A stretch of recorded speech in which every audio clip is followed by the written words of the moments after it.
We don't know. Because the flow meter is not maintained once a year during a dry day. The,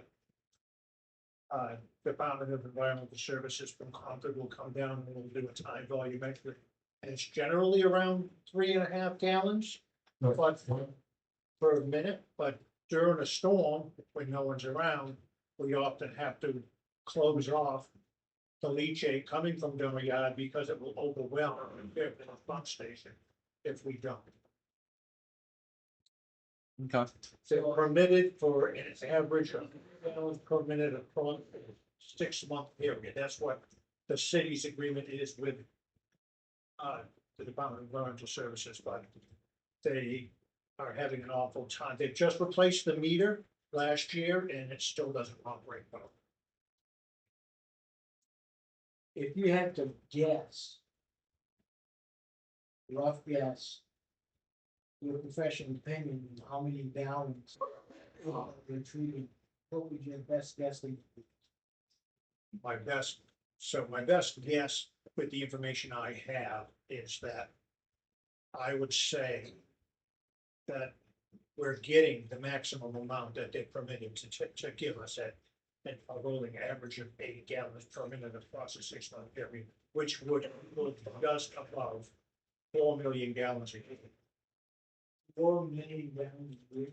Yes, that's an estimate based on what we see. Like I said, we don't really know, but we know that we're overwhelmed during rains. Now, I know that we treat Avard's leachate, which it's fairly strong. So they have to pre-treat before it gets a lot of them. They don't pre-treat it. No. They don't pre-treat, okay. Now, would you, that leachate, because of the infiltration of rainwater, would you say that leachate is as strong, not as strong as Avard's leachate? So the problem, not the problem, the main treatment for Avard's leachate is ammonia. And ammonia is treated with air. Air is generated by electricity. It's very costly. The agreement that the city of Berlin made with the Department of Environmental Services in July of 2007 did not require them to monitor ammonia. So we have no numbers on the ammonia coming out of there. So I don't know what that number would be. So I really can't correlate it. I would also say that there are 2 different landfills also. The